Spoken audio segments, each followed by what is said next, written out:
and welcome back to the IWAR Network Tubecast.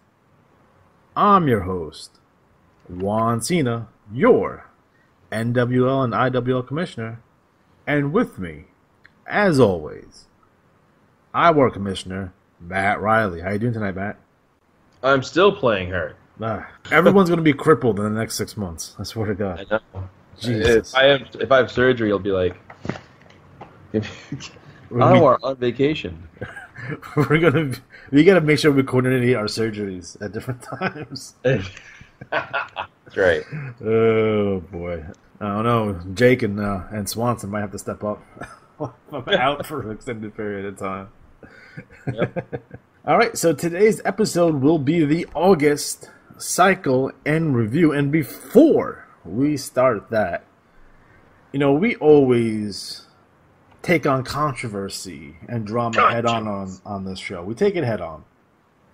So when other leagues may have some controversy or some other areas of IWA has some controversies, we always talk about it. It would be extremely hypocritical of us not to talk about some of the controversy and some of the drama that has occurred this last cycle. For me personally, and I don't want to bring this on a down note because this is supposed to be fun, but this is the first time in playing IWA in the last 4 years that I did not have fun this cycle. I did not enjoy myself this cycle. And that was very disconcerting to me in a way because, this is the hobby. I do this for fun. I'm not getting paid to do this. For the first time, it wasn't fun for me. So, I'm a little saddened by that.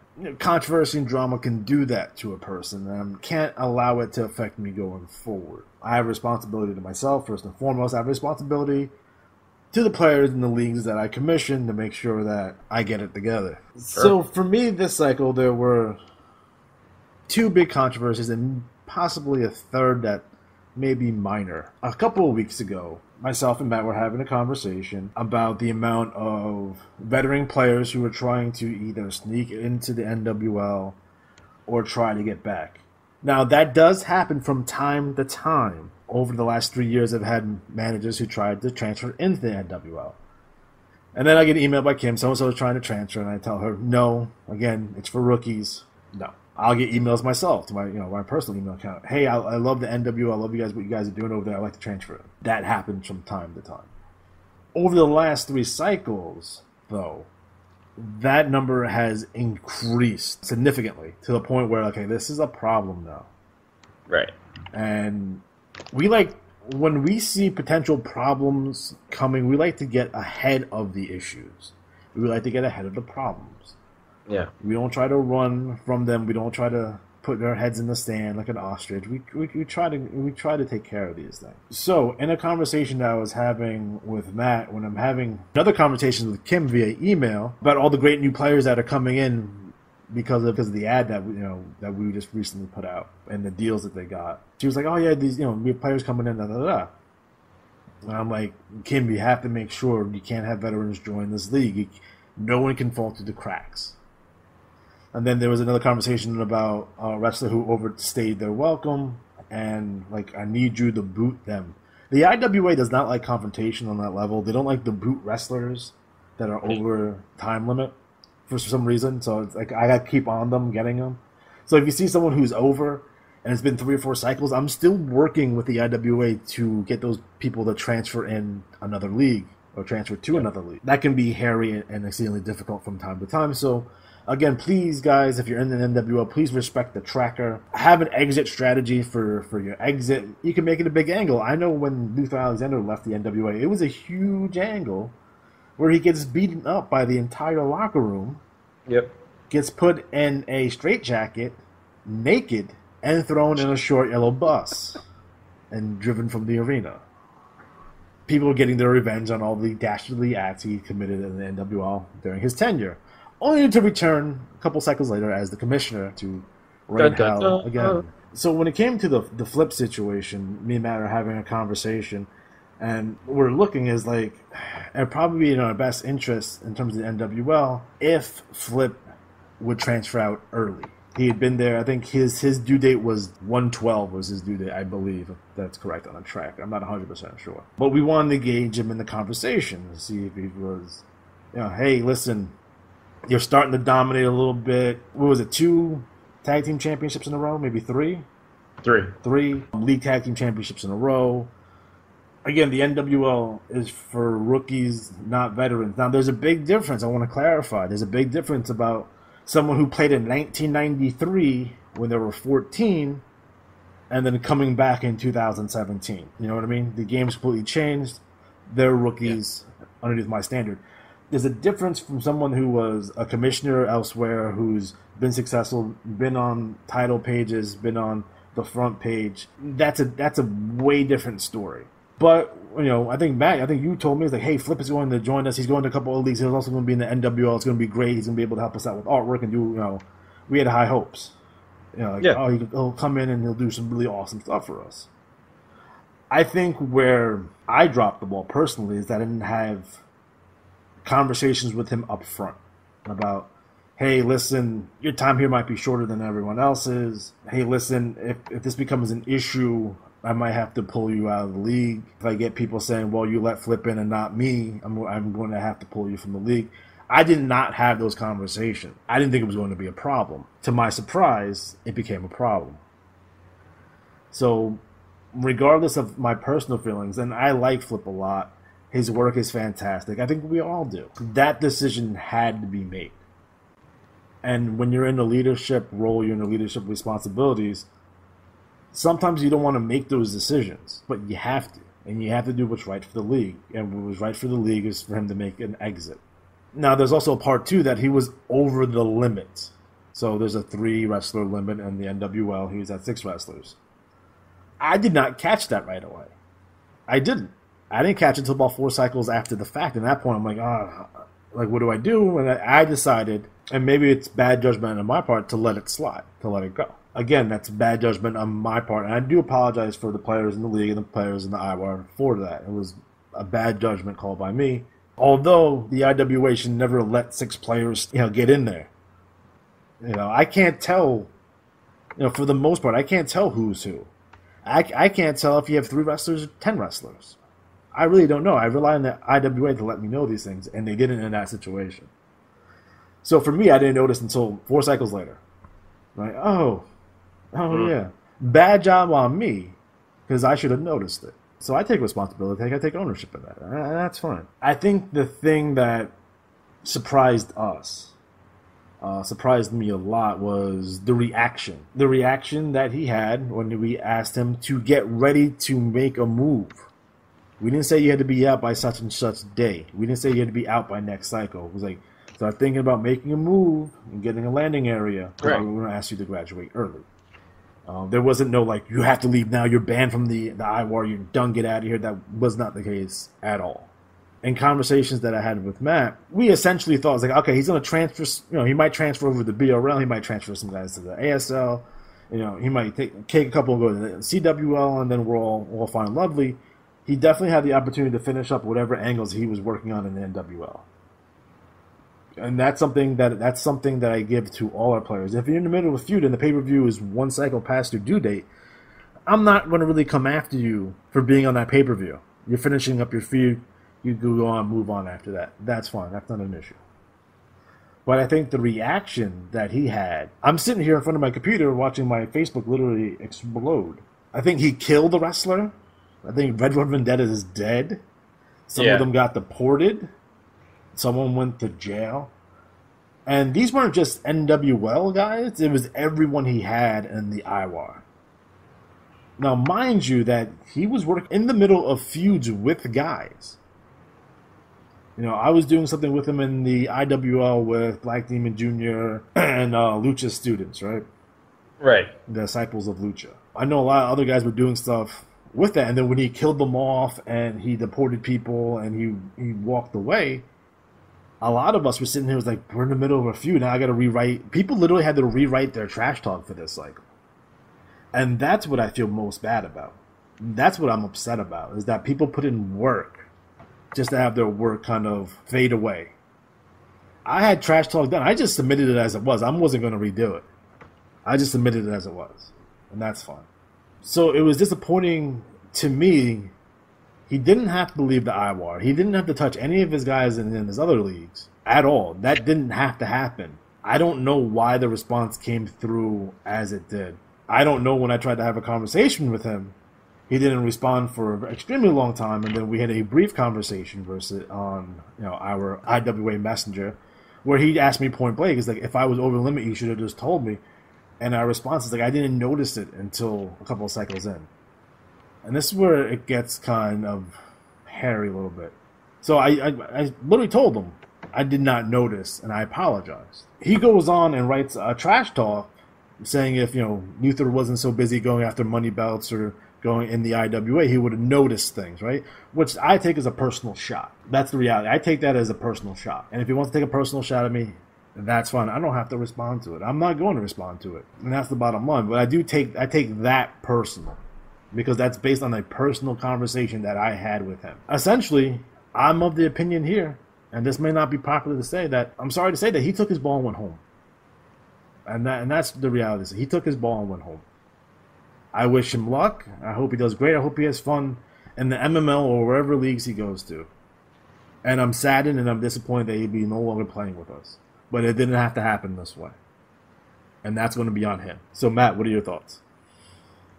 Well, I mean, I think you were saying before, we on our end, we need to do a better job of making sure we remind people of the limits and things like that. I think going in, I don't think he had any malicious intent. He wasn't out. There's no malicious intent at all. We never felt that he was someone who was trying to go there purposely to dominate rookies or hurt the league and none of that stuff. We were happy to have him.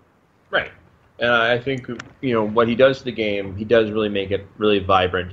His stuff is excellent. We all know that. It helps the player engagement get, more dynamic. People push themselves to, create. We were joking about the meme wars getting out of control, and people go back and forth. And that's fun to watch. But yeah, I feel like it was kind of abrupt. And again, we weren't saying like, you have to leave right away.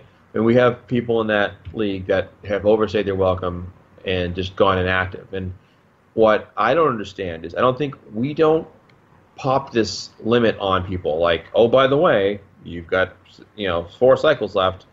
When you come in, it's a 17-cycle limit. The idea is you learn the game, you get good, you move on. And, it's one of those things that, keep in mind, a lot of these rookies put pressure on themselves to win. Way back when the IWAR was first kind of getting and growing, when Bob had his friends in the game, they put tremendous pressure on themselves to win. You might think, well, why would they do that? It's just they're competitive. And the worst situation happened where they won the IWA tag belts, like their second or third cycle in the game. Now, the problem is that when you do that as a rookie walking in the door, you're going to think that's going to happen every few cycles. Why wouldn't it? And we established this formula. It's worked really well. And we've seen some tremendous crops of players come out of it. And you see some of the work these players are doing now as commissioners in other leagues, in the LWL, in the UNL. You see what these guys are doing around the game, and it really helps the game get stronger. Yeah. I feel bad that it unfolded the way it did. However, I'm not mad at Flip. I feel bad. I don't think we wanted to go that way. I don't think anyone's mad at him. And not for nothing, I know he listens to the show, and I know he's listening right now. I would love for you to come back. I would love to play with you again. I would love to work with you again. That hasn't changed. I'm putting that out there. I apologize. I'm sorry. I messed up. It was my mistake. But I had to correct it. I couldn't let it's like if I blow a red light, I get away with it, and then I blow a red light and I get caught. I can't complain to the cop saying, I blow this red light all the time. Why are you giving me a ticket? You know what I mean? Right. So I had to correct that issue.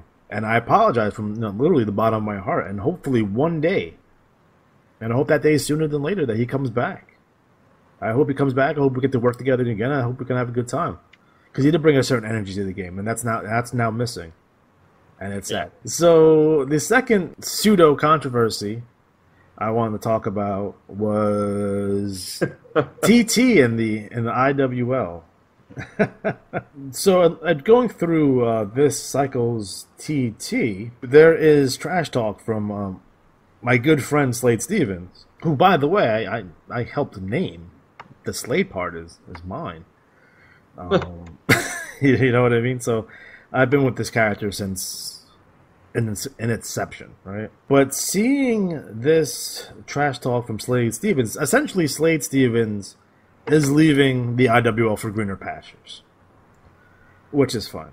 There's no necessarily any issue there. There's a lot of guys who come in and they want to change, or hey, listen, I'm not getting any traction in this league. Let me go to another league. That happens. So there's a promo from Slade Stevens and Craven Cross, and they're talking about leaving.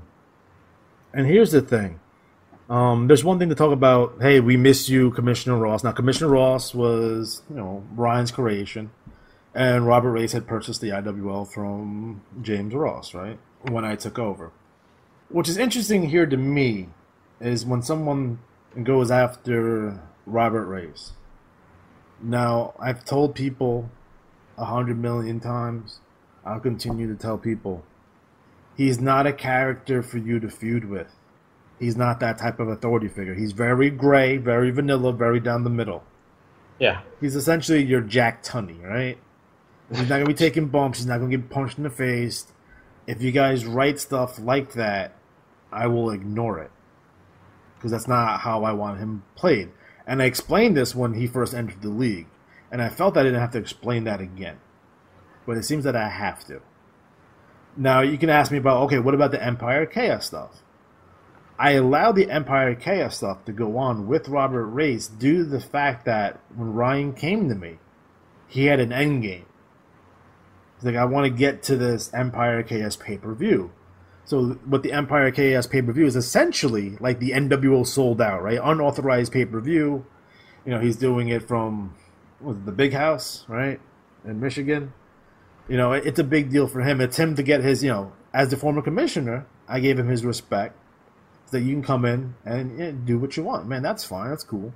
It's going to be unauthorized. I'm not going to have so much to do with it. I might write a match for it myself. And that's cool. But for any other situations, I literally do not want Robert Race talked about. I don't want him involved in your angle. I don't want him involved in your matches. I don't want him getting punched in the face because that's just not him. And if there's an angle that's going to happen like that, ask me first. And if the angle, fits the narrative that I need it to fit, then we can work on it together. So in Craven's Cross little promo here, instead we have some idiot running things who gives special favors to people, and there's quotation marks, Mike Mason, Luther Alexander, and Senior Lucha. On the surface, it makes no sense. Just because Mike Mason's a babyface, Senior Lucha is a babyface, Luther Alexander's a heel.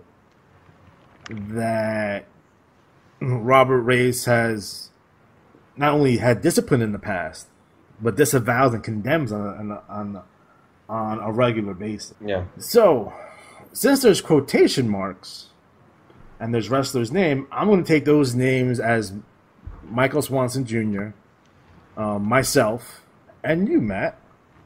And screw that guy. So essentially, this Craven Cross promo, which is in league with the Slade Stevens promo, I consider not only a personal attack but disrespectful, and that's the way I'm going to take it. I'm sorry, and I apologize. No one's going to be able to convince me otherwise. I don't have to be convinced. I know it when I see it, and there's a lot of venom. That wasn't any fun. That just was not fun. It gave me pause.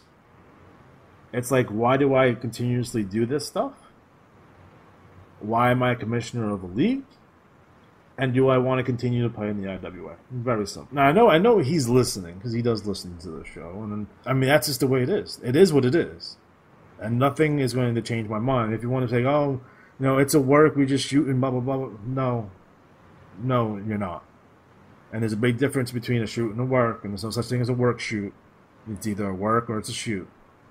I'll take this as a shoot, and I take it as disrespect. So that is what it is. And to be completely honest, not to be all snowflakey about it, it did hurt my feelings because he's someone that I consider as a friend. Yeah. So I'm going to move on from that, and I'll decide what I'm going to do going forward about this situation. I'll say this. I think, having experienced personal attacks galore myself. Didn't they name a stable after you? They did. As far as I know, I'm still the only guy that had that happen to him. But to a larger extent, when people, kind of in game wise, when people go after a commissioner, I always keep in mind that when like the MRL kind of faded out, it was because that era of player outgrew the game to a large extent, or that kind of had played its course. We are living in a wrestling world these days, where most of the wrestling fans we know now, all the guys in the game, have never known a wrestling business without a heel boss character. Right. Like McMahon's heel term was 5? 97. He went to Memphis in 94 and was the heel there. Right. So, but even so, so let's say 20-odd years. Yeah. And game-wise, a lot of the times the storyline's reflected. Like I've seen people do commissioner reports, and they have their commissioner figure come out and cut a heel promo on League, and everyone's suck bags and they're terrible and how great I am, and and I've seen it go far as to they're writing a character, they rig tournaments and they rig things, and I remember I used to chuckle because it was half of me was that's kind of cheesy because you're totally stacking the deck in your guy's favor. Right. The other half of me was it's an effective heel move. But the problem is that when people want to draw out a certain response, whether it's trying to set up a bigger end game type thing, what's the result of this attack or angle? If it doesn't go anywhere, if the other person has no interest, that's why you network. Because if I just went into ASL and had Adam Cash and Fatty destroy Frank Leatherman Snow, the commissioner as opposed to the wrestler or whatever, or whoever, it would be well, what's the point? Okay, well, is it setting up something else? Well, it comes out of the blue. It's okay, what's going on? But I'll give you an example. In the last IWAR, Adam Cash made a comment about a hot take about the IWAR being better than the MRL. Ooh. I said hot take. So the idea was kind of throw that idea out there because people don't really seem to think of how much involvement there is in the game right now. Right. And I think it hasn't been seen since, honestly, the only things that rival are the LWL and, some of the newer leagues that are coming up. People were actually coordinating, like Seth's UNL, where a lot of players cross a bunch of leagues, are talking to each other, there's a lot of interaction, a lot of feuds, a lot of angles, and somebody made a wrestler called the Ghost of the MRL in the BRL. Nice. Yeah, and no TT, so of course it might just be one of those guys that's well, I'm going to make this wrestler and expect me to do all the work, which, right. Fuck that. But if you want to get someone's attention, a good way to say is, hey, I'm going to send something in, I want you to read it, and I always say to people, if you want me to be surprised, don't tell me what you're going to do. That's fine, I'll read it and be surprised. But if you give me the heads up, you're sending something for me to watch for, okay, that's fine. But just flat out trying to target the commissioner as either a figurehead or to feud with, to me, those are the most boring fucking feuds. I don't fucking give a shit. Daniel Bryan can't wrestle. Mankind can't wrestle. Kurt Angle, I guess he could, but he's not. He's not. I don't want to see that shit. And I was thinking about it. In the past, I used to do a thing where people attack suplex, so I banned them from tournaments.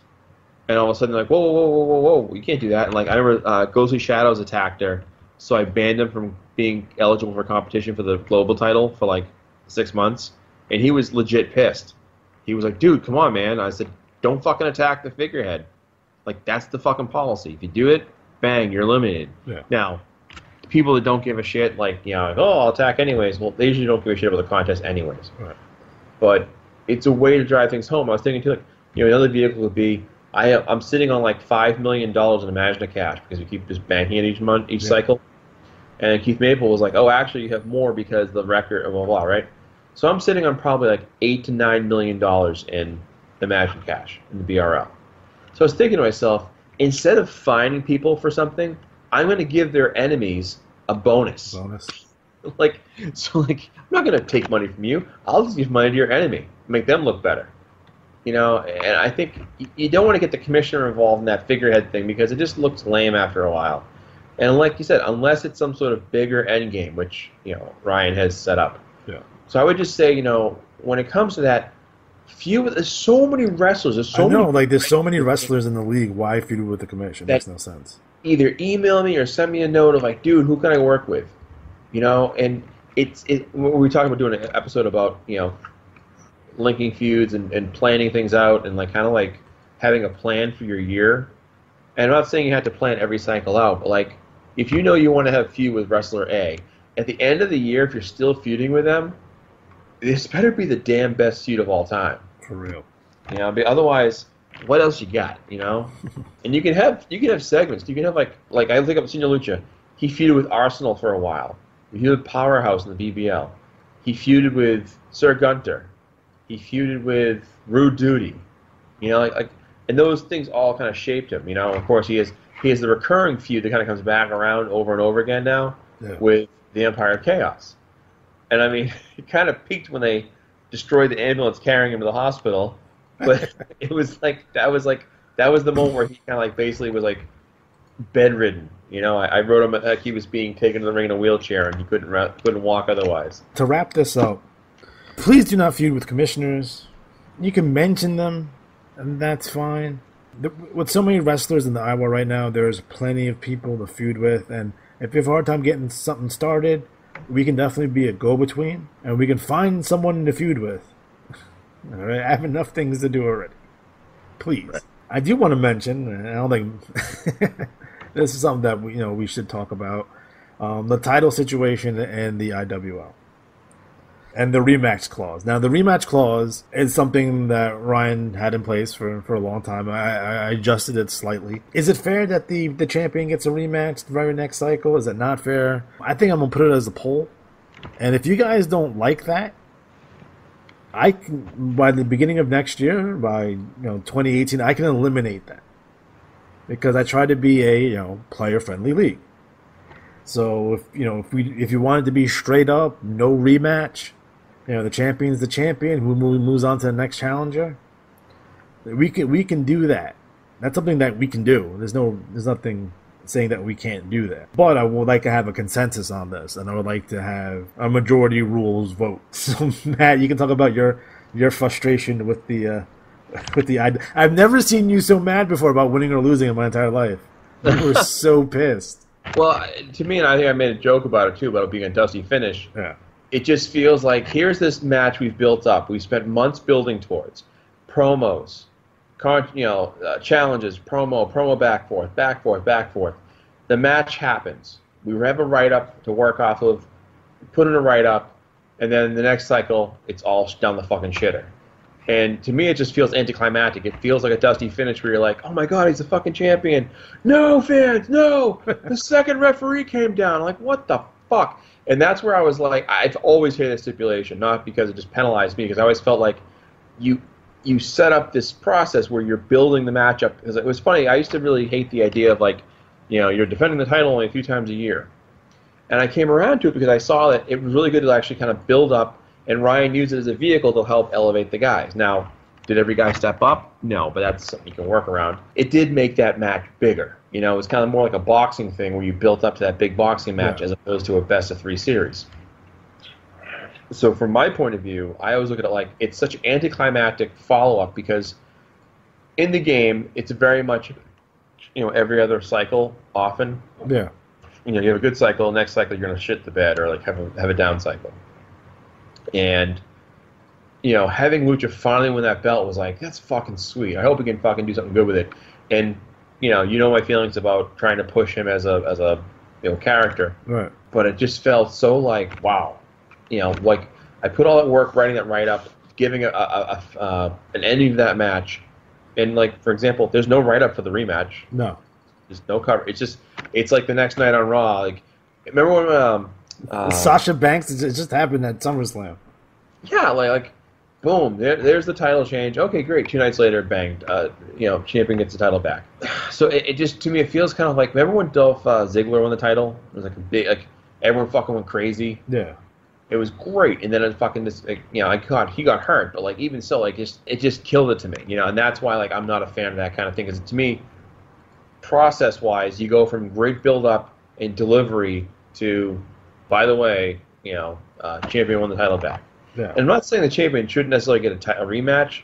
The problem I have with that aspect of it is in the IWAR, when we first used to have the champion rematch process, we kept getting like Ethereal Guardian, Alex Styles. Who was the third one? There's somebody else too. Like they just kept regaining the belt. Right. It was Eddie DiGrassi, and it was like these same three guys had the belt over like a 9-month reign, and people were complaining, thinking it felt like they were getting wedged out. And now we have a way different process. Now, it's not to say you can't get a rematch, but you have to earn it the same way everyone else does. Right. You know. And I think in the NWL and the IWL, I run so many contests and tournaments and stuff that you can end up right back in the title picture pretty quickly. Right. Yeah. I mean, to me, it was on a player level. It was disheartening because it was like all this work went into it. I thought I wrote a pretty good matchup. You did. It was great. It was fantastic. Talk about that later. But just then it felt like, the wind taken out, So, anyways. It happened to Luther too, so don't feel bad. Well, I know. I thought it was bullshit then too because again, there was so much going into it. And then to drop it to Greg Wood Snodgrass and not get a rematch. Like I got bit the other way. Like I didn't get my rematch because I won. I beat Sasha twice, which is insane to do, right? That's extremely. She was really good. Monty Roach, she was. She's constantly winning the championship. You know what I mean? She was really good, and to beat her twice in a row was a hell of an achievement. But just to drop it like a few cycles later, it was disappointing. But I'll leave it up to everyone else. So I'll throw a poll up there maybe in a week or so. And then if you guys want to keep the rematch stipulation, we'll keep it. If you guys want to get rid of it, we get rid of it. I'm not married to anything. I mean, that's just the way it is. Yeah. I do think, obviously we've had our process evolve. And there's pros and cons to it. And what we're coming up with this Revolution Championship that's going to be the winner of the ladder match battle royal. Yeah. It's going to be more old school where it's like every single cycle it gets defended. Yeah. Now, it's going to be harder to hold on to, but we'll have to adjust and do what we have to do to make sure that works the way we need it to work. Right. Everything is subject to change. For IWAR players, that should be change should be pretty common for you guys. So no surprises. We were pretty upfront with stuff. We don't really hide things from you guys. So just be on the lookout for that poll, and then let us know what you think. And majority rules on this one, my friends. Majority rules. Proliferation of challenging rookies to series. Ah, yes. And at first it was kind of fun with Gunter versus Ricky Kyle, and it was kind of funny because I thought I misread the result, and I thought Kyle beat Gunter. Right. So I posted that in the news, and he was all for it. Mark was like, "God damn it!" But this new habit of challenging rookies in NWL to these series, to me, it's kind of losing its luster because, in the most obvious way, you don't play in NWL for a reason because they're rookies. Right. Just I guess the challenging process. There was a match this past cycle where. I forget the rest. We might as well be open about it. I mean, there was our good friend Kevin Elrod, who challenged, I believe it was Crash, Wendell from the NWL. When I saw that going down, I was like, Elrod is one of the best players in the history of the game, all-time legends, Hall of Famer, the whole nine. Right? He's been playing forever. Right? His guy is literally the number one guy in the Hall of Fame list. Yeah, that's his. Yep. Right. So this guy is an all-time great player, knows the game inside and out, knows more than I would probably ever fucking know about this game. And we have this rookie, right? He may have played before in the past a little bit, but we're talking about Jesus fucking Christ. There's definitely a talent level gap there. And I'm like, I signed the match because I wasn't gonna be put in a position where I'm playing favorites or I'm trying to have guys not be involved, right? That's never my style. So I'm like, I signed the match for the NWL because it's an interleague match from someone who's not in the IWAR. But I did it anyway. Just curious. He got beat by 30 points. Yeah. There you go. So, again, I don't think it affected him getting beat by 30 points, but it could have. It could affect someone. And while I'll never be any good and I'll never be able to get on these guys' level, I'm going to stop playing the game. And the whole purpose of what we're trying to do is to keep people from leaving the game once we get them. I want to get them. I want to keep them. So there's a good possibility I will not be signing those matches ever again. And we should probably stay away from series as, again, it's... IWAR tends to be all encompassing. So you see rookies and you'll have it, but understand who everyone is. Understand that there'll be some people who are not on your talent level yet. And they'll get there. Well, I'll give you an example. Okay, 2 different examples. One, if LeBron James went to the D League to play some fucking big mouth rookie, right, you'd be like, why the fuck are you doing that? And he just smoked the kid, just fucking just humiliated him. Right. You'd be like, well, of course you did. Well, same idea. Like if Seth Rollins or Kevin Owens went down to NXT to take on some new rookie, you'd be like, what the hell are they doing? And I look at it like, we have enough wrestlers in the NWL that we need them focused on each other. We don't need them focusing on outside the league. Because, frankly, I don't give a fuck what some interleague thing's going on, because as the commissioners and writing these things, we don't sit there and go, well, diggity, all right, this inter-rivalry. The asterisk I would put on Sir Gunter and Ricky Kyles because they've had this history, but that's the exception, not the rule. Right. And Ricky Kyles is a really good player. Obviously, he's the IWAR World Champion. Right, but it's a dangerous trend, and we don't want to start, because I can just see it now. Well, I want to fight this rookie, because now you can look at the report and see the bulletins and see who the good writers are. Right. Well, that's true. And what people I think they want to do is go, well, I'm going to entice this guy to play with me in my league. Your league's still a piece of shit, most likely, if you're going off grid. The best thing to do to make your league good is offer good product, good events, good contests, good everything else. And good prizes, and get people involved. By the way, I just mailed off Jason Freimer his WrestleMania trivia game from winning. Congratulations. Yeah. I just really feel that it's an area we don't need to get into. Again, there's so many good players in the game. Call them out. There are players I'll call it right now. I miss Dr. Monty Roach. He was a phenomenal character. Sure fun, was. Good, goofy, bad guy. I miss the Sasha dynamic with his wife.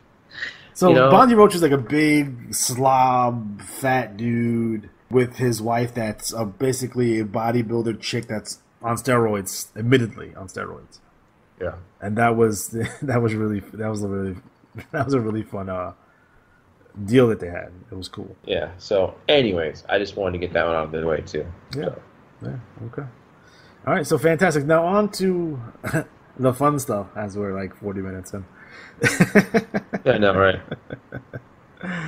All right, so our first league is the Battle Royal League, issue number 502.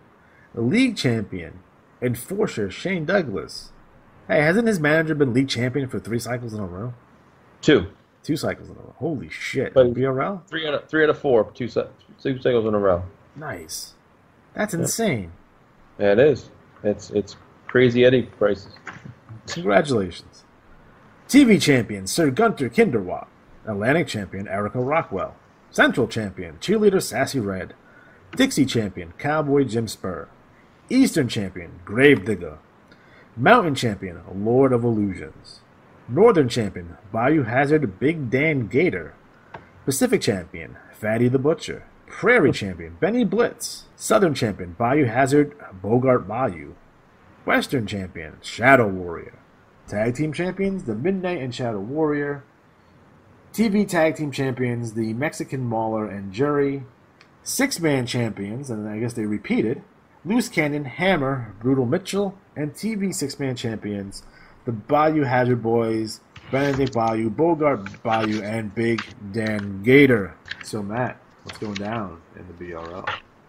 Oh, a lot going down, actually. I will say that Autumn Anarchy, the pay-per-view of the fall, is coming up sooner than you think, so build up those storylines, and please don't send me an email the night I'm writing the matches up and go, can I get a match in there? Don't be that guy. Don't be that guy. Be the guy who spends some time putting together a good feud that I actually want to see the result of a match in. Be the guy who gets me their match 3 weeks early, like my good friend Owen Sharp. Thank you for that. You're the man. The 6th All-Rookie Cup is coming up, and this time it's all women. So we've got the women's division taking off the double X division. So that's getting bigger. You think we'll get a wrestling bear in the BRL? Who knows? Because menstruation supposedly attracts bears. So be on the lookout for wrestling bears on their way to the BRL.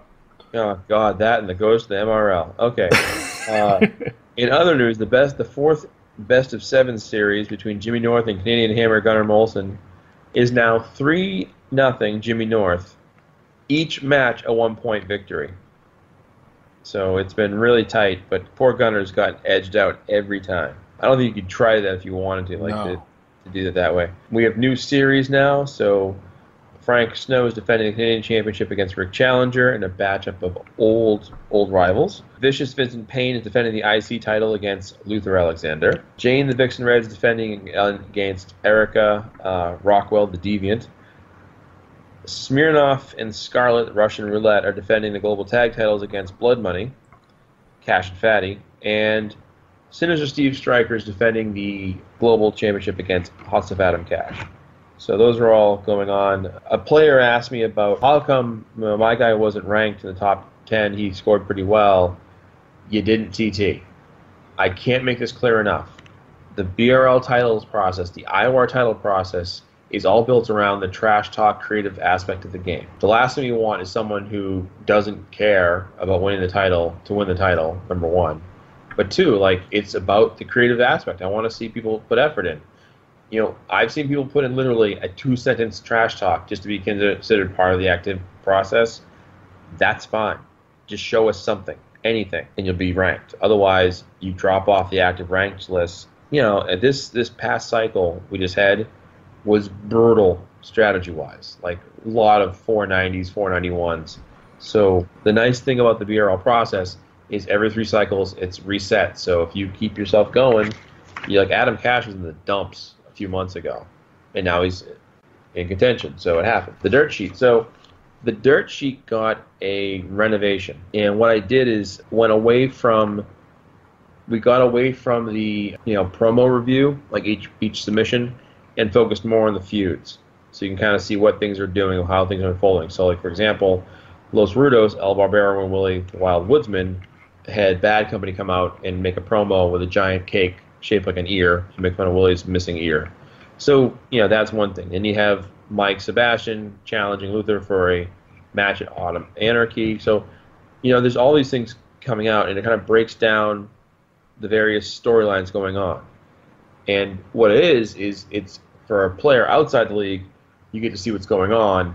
But for those in the league, you can kind of say, okay, well, who's doing what? And it's kind of a good thumbnail of okay, where do I think these... I can kind of see Comic Book Nerd, Odin, the Middle Knight are kind of lining up for a 6-man match against Disciples of Doom. There's a lot of players, too, that will say things like, well, I want to face these guys in a War Games match.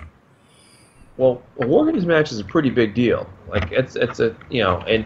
Or they want to face them in a Hell in a Cell. You don't open a feud with Hell in a Cell. Nope. I've written in all my time one Hell in a Cell match, and that was Senior Lucha vs. Ghostly Shadows. It just, for me, I look at the world of pro wrestling and go, that used to be a very revered match. It's a little less revered now. They're throwing it out pretty easily. But having said that, we try to build up for our pay-per-views. So if you're in the desire of getting a shot on the pay-per-view, go for it. Now, as far as the league recap goes, kind of give you some major angles going on. The Disciples of Doom and the Leather Brigade are kind of leaning towards some sort of big finale. They've been feuding for 2 years. So I would say there's got to be some sort of definitive shit or get off the pot, settle this. Because what I always think about, too, is these guys, you're feuding with each other. There's other people out there that don't TT, that could TT if they felt they were someone feuding with them. So that's a big part of it. Noble House is making comments about going after the fabulous Three Birds. Jane Red is primed to take on Erica Rockwell. I've seen a lot of trash talk from Gravedigger going after Extreme Icon Hannibal, but Hannibal isn't TT anymore. It just, I tell people all the time, players are I'm going to go after so-and-so. And I'm the guy doesn't TT. You can try it and see what happens. If it doesn't happen, it doesn't happen. So. In other news, we had the return of Robbie Blood, former NWO standout. In addition, we had a sneak attack by Noble House on Luther Alexander. I talked to Kendall recently. To me personally, it didn't make a whole lot of sense to me. I get where he's going personally. Like I understand like where he wants to go. Although I think this attack should have went down in the IWL, not the BRL, because Noble House's affiliation with Revolution Extreme is more of a IWL thing than a BRL thing, and I think a lot of people in the BRL probably don't know that Noble House and Revolution Extreme are affiliated. So it kind of comes out of nowhere in that context when you look at it in the bubble. In addition to that, I asked him, was like, are your intentions to make Noble House baby faces? He's like, no, I'm going to keep him heel. I want him to be the baddest heels around. And I'm looking at this, I'm like, yeah. Like Luther, my point of contention, and I like the sneak attack, and I like the beatdown. It was good, and I kind of understand like where they're going in terms of Revolution Extreme is not paying, they're late on payments to Noble House, which is weird because Luther Alexander is literally almost a billionaire, but which made no sense to me is that you're going to attack a heel so you can be the top heel. That normally doesn't work. And if Luther wants to keep his top heel spot, like there's going to be a response, and it may not be the response that people may be looking for. Like, but there will be a response. There has to be a response. Like, because Luther is busy. He's a busy guy. He's feuding with Mike Sebastian here. He's feuding with Ali Atari and Neo Dragon in the IWL. He's the commissioner of the NWL. He's a really busy guy. And I don't know if at this point I could support another feud, especially where in this situation, there's 4 guys and Luther has no backup. Like there's no one coming in to save Luther. Maybe Adam and Fatty. But that's it. No one else is coming to save him. So, we'll see what we go from here. I'm not saying anything out of school. No, I'm not saying anything that I haven't told Kendall already. I'm curious to see where he goes from here. I like the introduction of Benny Blizz. I think that character is going to be fantastic. I love that. I had almost wished he had contacted me first and said, hey, listen, I want to turn on Luther. What do you think? And I would probably alter it slightly to make sure that we got it across the way it needed to come across. And here's the thing, too. I think Noble House could totally be faces. I do, too. That's why I'm like, oh, he's going to go face. Cool. And then when he told me he's doing him, I'm like, oh, boy. Okay. Because I thought about at one point, before we kind of split after the Bad Company, Noble House feud, I thought, what if Noble House turned good and joined Bad Company fighting Disciples of Doom? Yeah. And again, Disciples of Doom are so busy fighting Leather Brigade, and Leather Brigade could be fighting these guys. And it's just, I want to see more stirring of the pot. And I think we need a reset, to be honest. I think we need a reset, and everyone needs to, because I think a lot of these feuds in the BRL have been going on for an extremely long time, and everyone needs a reset, like a reboot. Yeah. And then we'll see how everything shakes out. And plus, too, like, it's not a bad thing to kind of like, I'll give you an example, like Adam Cash was going after Frank Snow, right? So the Leatherman won the 2 big matches. Well, Cash is now kind of taking himself to re-find himself, and he's kind of giving that a pause. So, Leatherman's going after the end games. He's got the Disciples of Doom.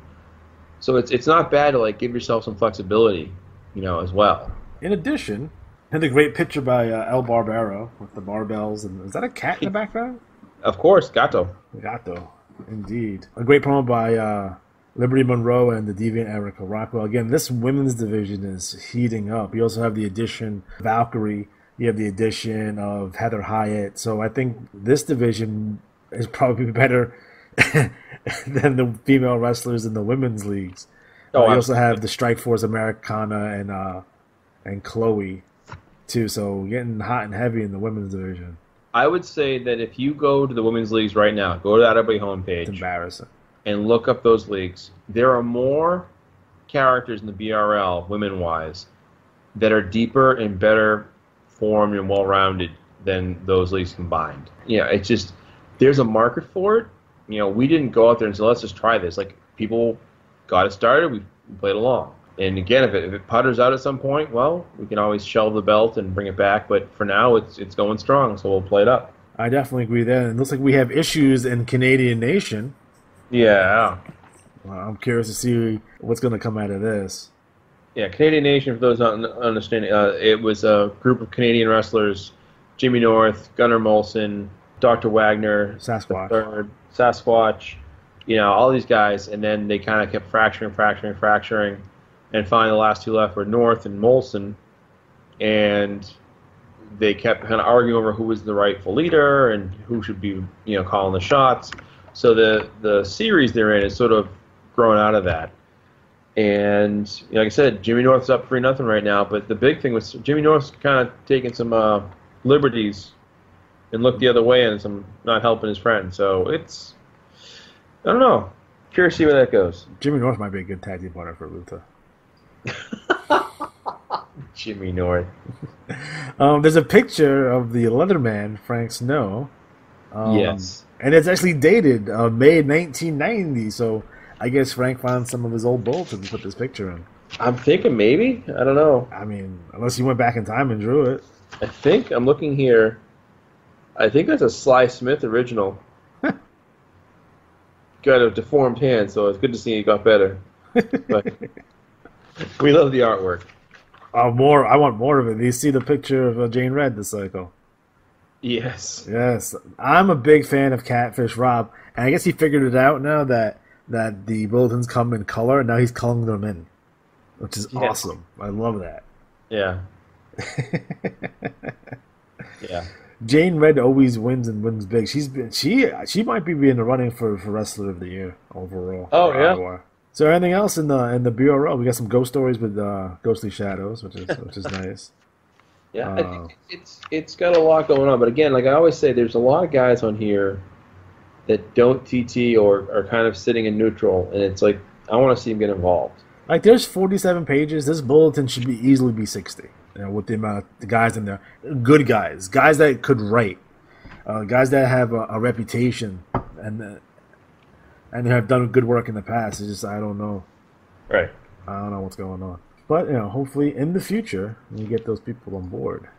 I don't want to start calling out random people soon. See who answers. Next up is the CWL Unified Champion Death Warrant. Streaming Media Champion Rude Duty. United States Champion Nameless Minion of Solace number 3. Yukon Championship Harry Hoodstar. Caribbean Champion, the one and only Lord Drama. Amazon Basin, Nameless Minion of Solace number 2. British Isles, Felix, 9 Lives, Beneventura.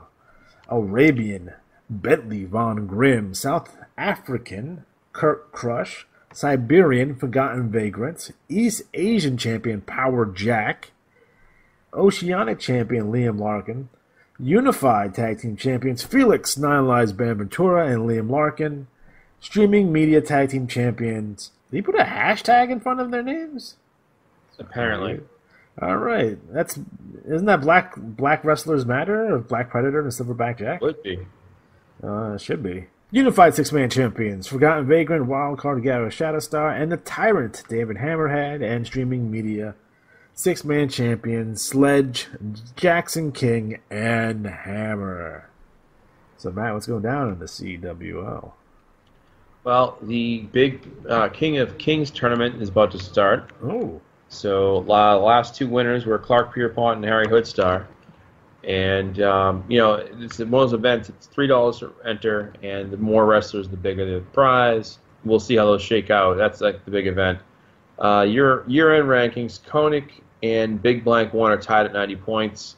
The Big Blanks sit atop at 70, and the 6-Man Fear at 70 points.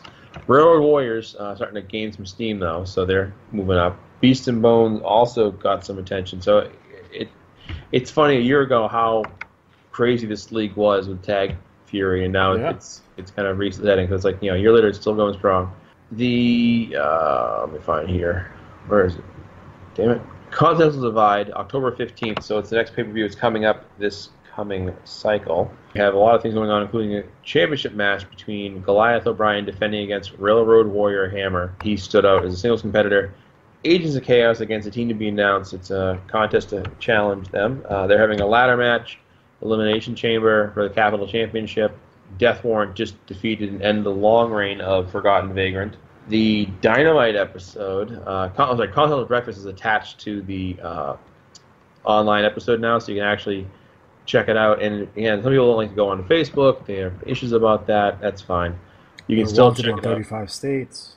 Right. Yeah, things like that. And keep in mind that in the CWL, if you're in the tandem division, you challenge other tandem members. Same where the Continental Division, you challenge other members of the division to help build your way up the ladder. So if you're like me and you have a guy who's doing terrible, it's quite a long climb. A lot going on. And the big news out of here was that Jane Red won the Four Corners Invitational. Unbelievable. Another one. She beat Solace, Daniel Tran, and Mike Mason to win it all. So congrats to her. I know, surprise. I love that Daniel Tran is the bad guy from Karate Kid 2. That's my favorite parts of that. His name was Chosen, and his action figure came with a what's it called? A shiv. Oh, really? Yeah, I had it. Ridiculous. Like it came out of his wrist, and like he would stab people with it. Because he was awfully stabby. Wow.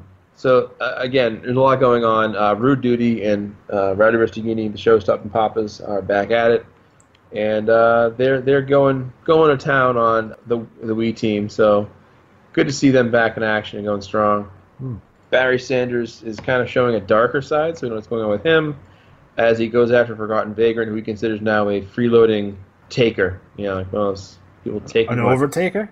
Yeah, it's like an overtaker. So yeah. 2XW is back in strong form here, so watch out. I thought they were all murdered at some point. When how they long, murdered? When they killed how long until they have a staple gun attack? Oh, it's going to happen. So it's going to happen. So yeah. They love the staple guns. We also have a debut of the Fortune Men Runners, fresh from the IWL. Yes. CWL in a nutshell, and it's a fun league. It's getting back up to speed because of the return of Dynamite. So check it out. Okay. Fantastic. Next up is the IWL League Champion, Strict Leibniz. He's actually Asian, folks. Television Champion, my good friend Haruki Fuji. New York City Champion, Marcus the Monster Monroe. Los Angeles Champion, Achilles Leos. Boston Champion, Kennedy Cage. Detroit Champion, Shotgun, James Carnage. Cleveland Champion, Graham Underwood. Dallas Champion, Texas, Jesse Tombstone. Memphis Champion, Winston Smith Jr. Miami Champion, Elroy LaCroix. San Francisco Champion, Triple X Extreme, Xavier Jimenez. He's not really Triple X, is he? He's EXX, right? Yeah. Clearly, I mean, he's Ryan Patrick. Chicago Champion, Craven Cross. Tag Team Champions, Graham Underwood and Kennedy Cage. TV Champions, Big Blank number 4, Blank Blank number 3. Six-Man Champions, Frederick Xavier, Graham Underwood and Kennedy Cage. TV Six-Mans, Marcus the Monster Monroe, Piper Goofball Monroe, and the General Ulysses Monroe. I think with all the champions Seth won this cycle, I think he's a shoo-in for Manager of the Year. Bastard.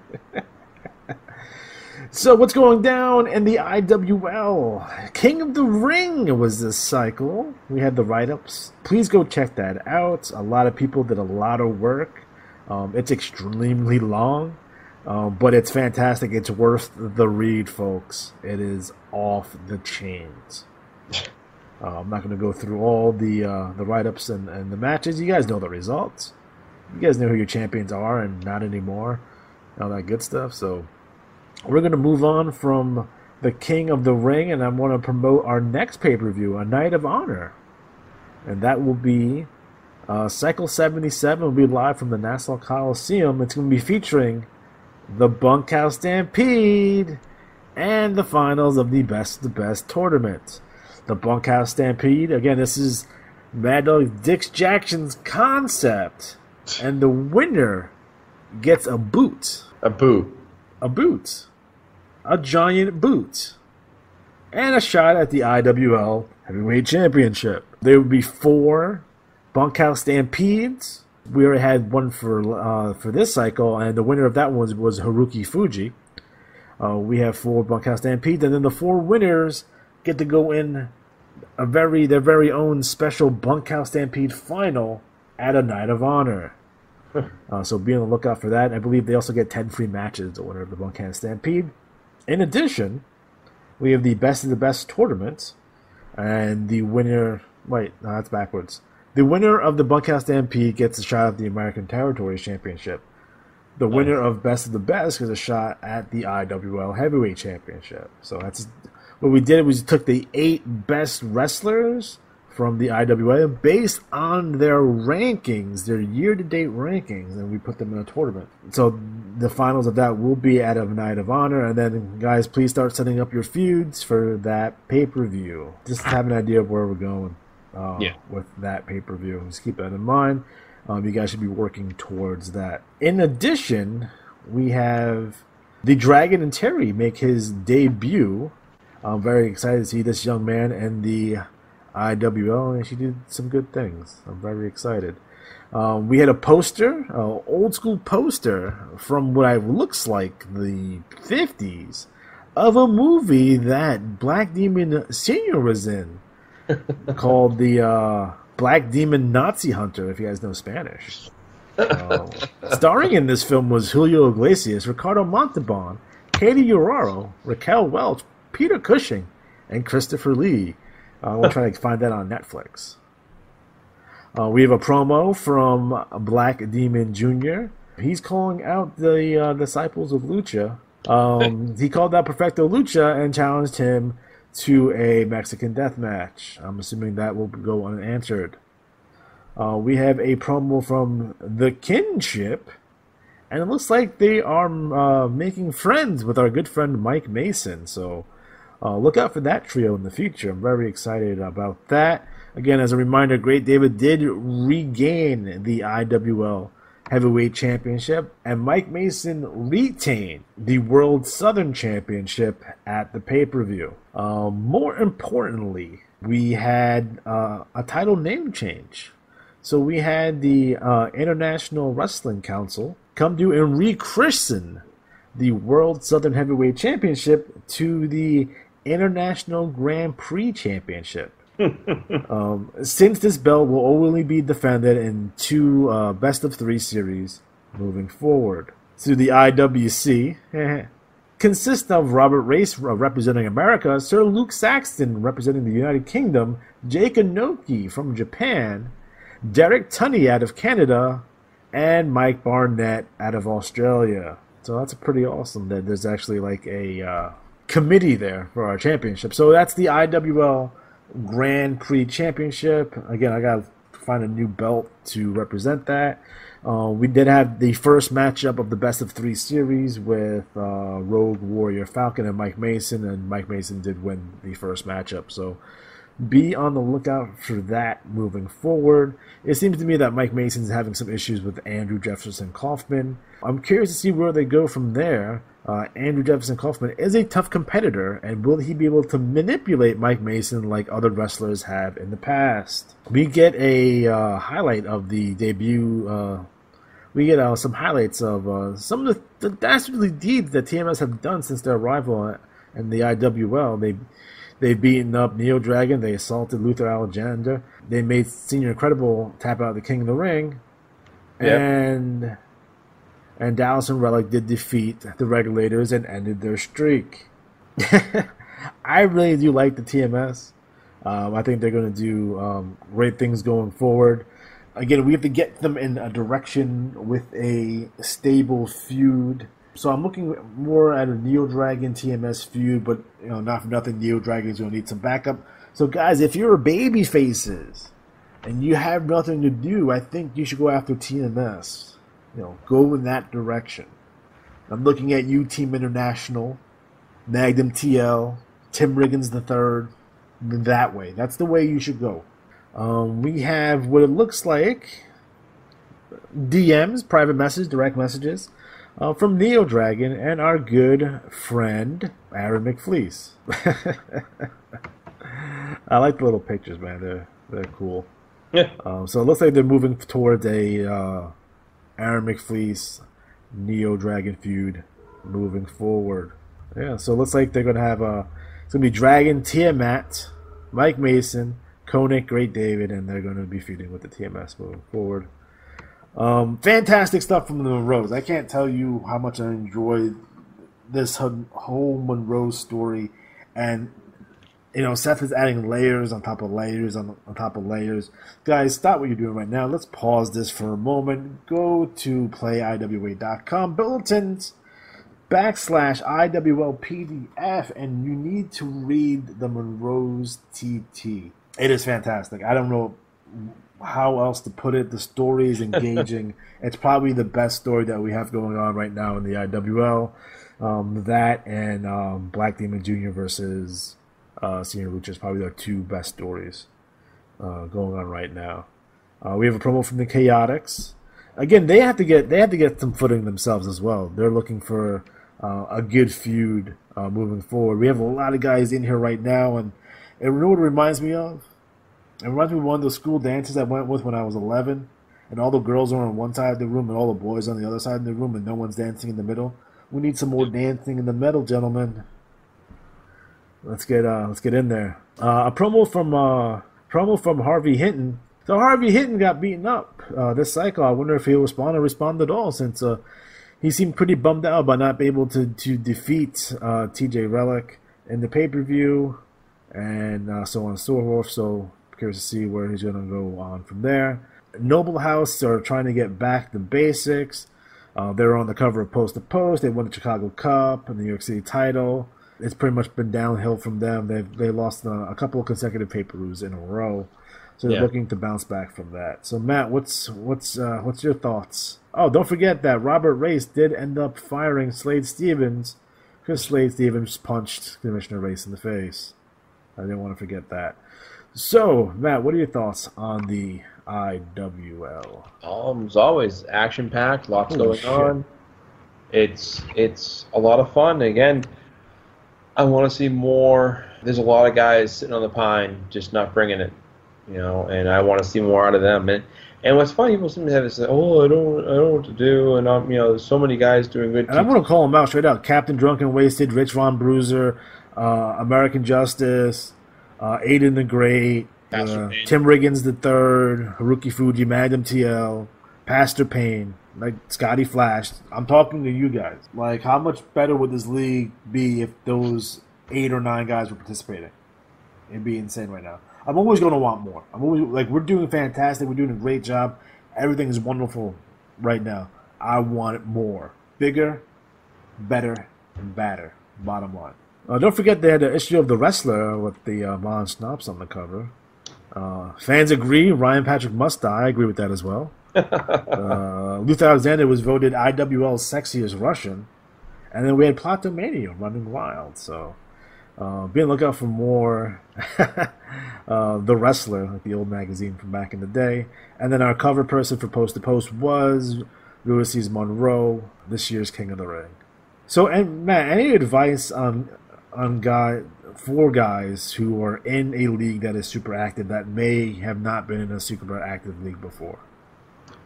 I would say your best bet's to come in with a plan. Like, know that you want to establish yourself, you're a wrestler, like, pick someone to go after, and have a backup plan, because some guys don't always respond. But I think if you're in a quiet league and you want to play in a better league, do it. Like, your record's going to take a beating because you're going to face tougher competition, but it's worth it in the long run. They're much more fun.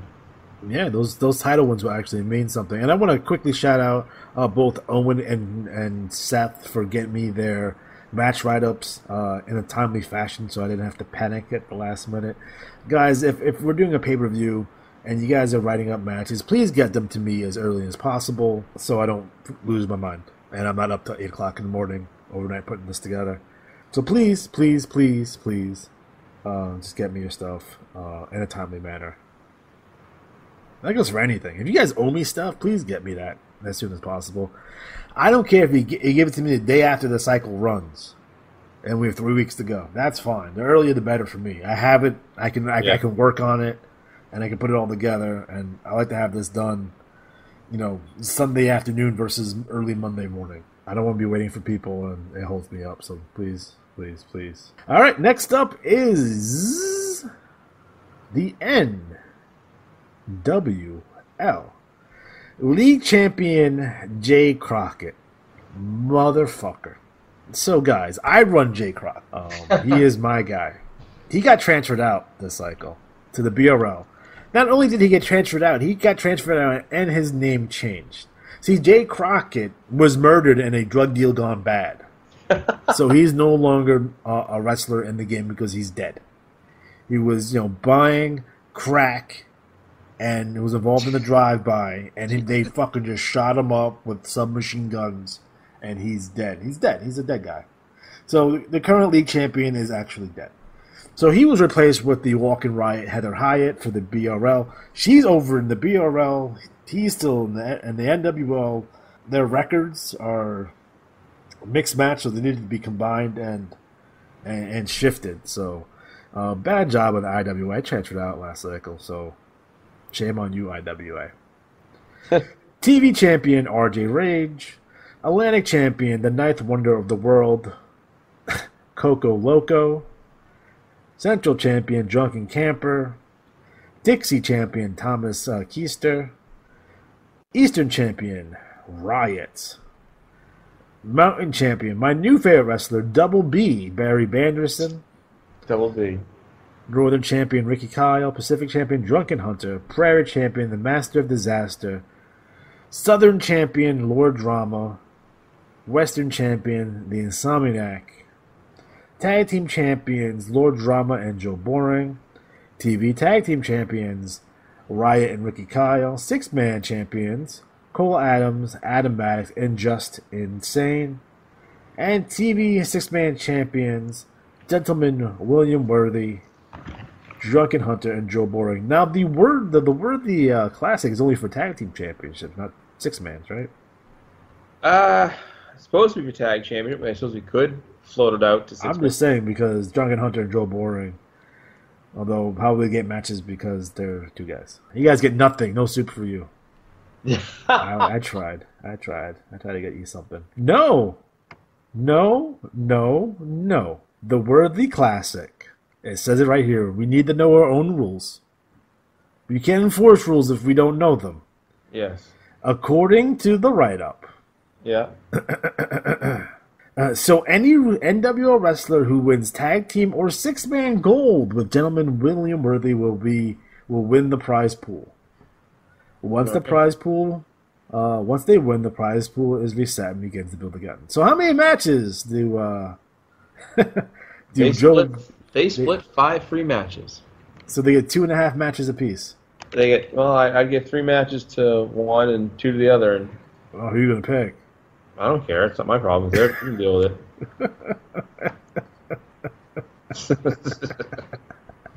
They're the ones that screwed up by winning a 6-man title. They didn't screw up. They played by the rules. That's the rules. They can win 6-man. Change rules. Well, you have to do new 1600 Pennsylvania Avenue. Address changes all the rules. So I expect a new write-up from you about the Worthy Classic next cycle. Maybe. So yes, I'll tell Worthy to write up a promo for it. So Drunken Hunter and Joe Boring, they're going to get free matches. So there. Yeah. Yes.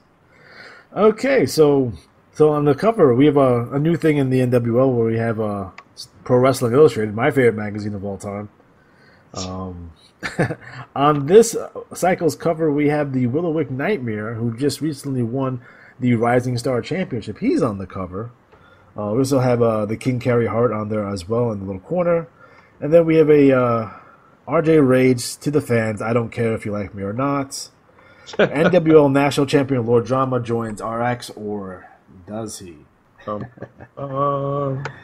in the finals of the NIT, the number 1 contenders tournament, we have Ricky Kyle taking on RJ Rage. The winner of that match will get a shot at the NWL National Champion Lord Drama at the next pay-per-view NWL Conflict. It should be Final Conflict, to be completely honest, but whatever. I'm a nitpicker, you know me. So our current champions for the NWO is National Champion Lord Drama, Rising Star Champion Will-O-Wisp Nightmare, and Tag Team Champions, National Tag Team Champions of Ricky Kyle, Duncan Camper. Since the Will-O-Wisp Nightmare is no longer in the league, that title is officially vacant.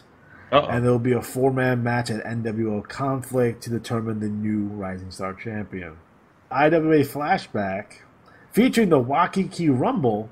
Oh boy. Look at this blast from the past from September 1997. Anyone ended that you know?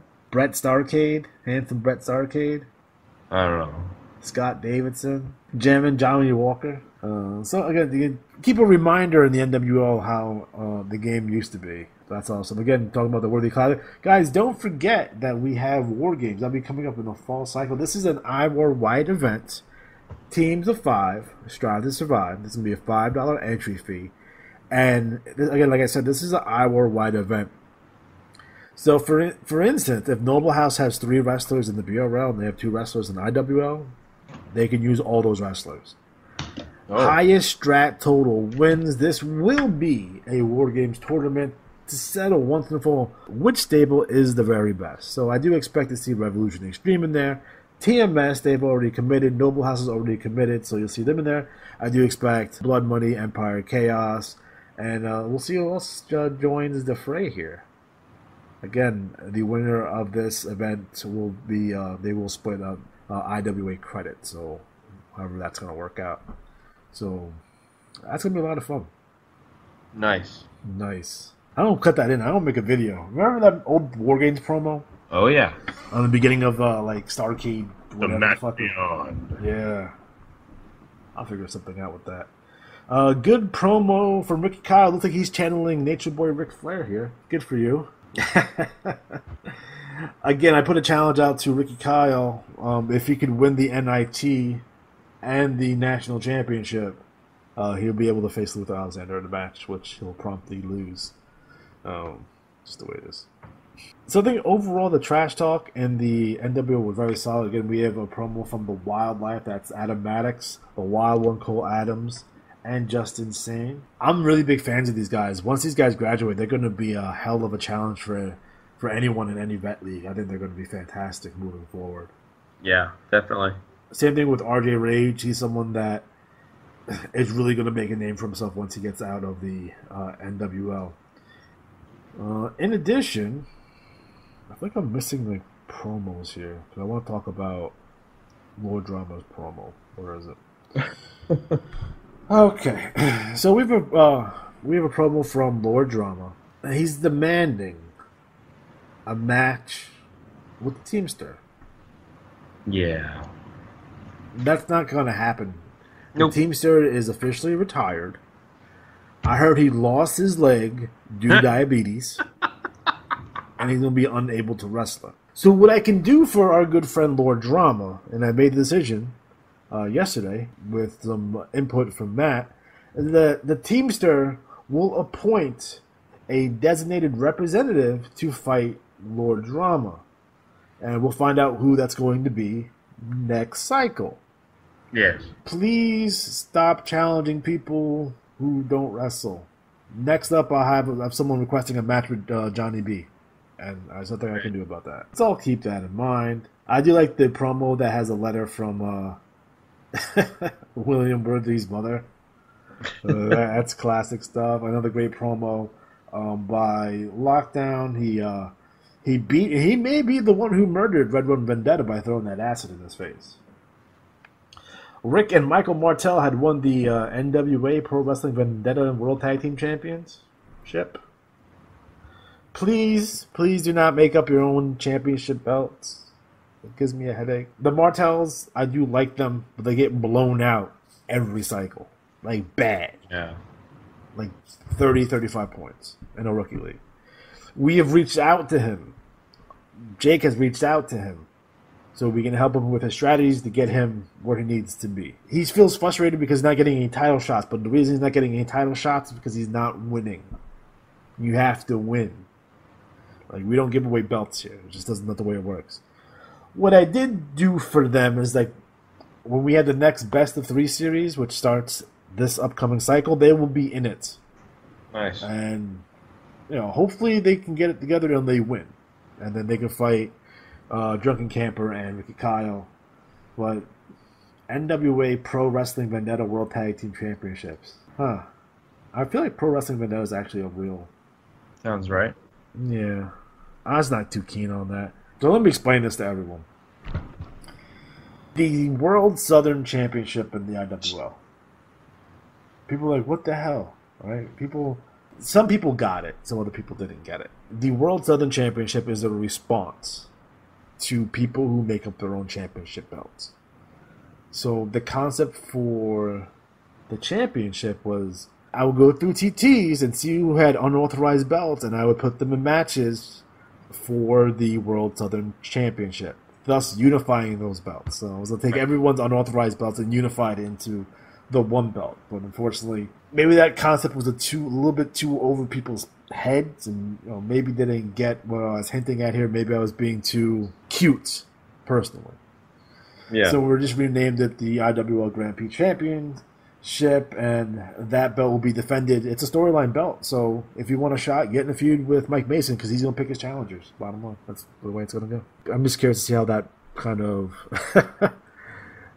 works. A drunken fisherman successfully celebrating his league title win at his favorite bar with his friends Drunken Hunter, Klondike Bill, and Denim Fritz. I love these guys. These guys are hilarious. They remind me of if the Bushwhackers were drunk all the time.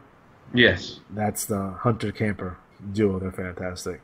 So Matt, what are your thoughts on the NWL? Oh, like we said, it's bouncing back. A lot going on. I think it's funny. I saw the Wild Side noted that their retirement cycle is 106. I'm like, wow, that's coming up quick.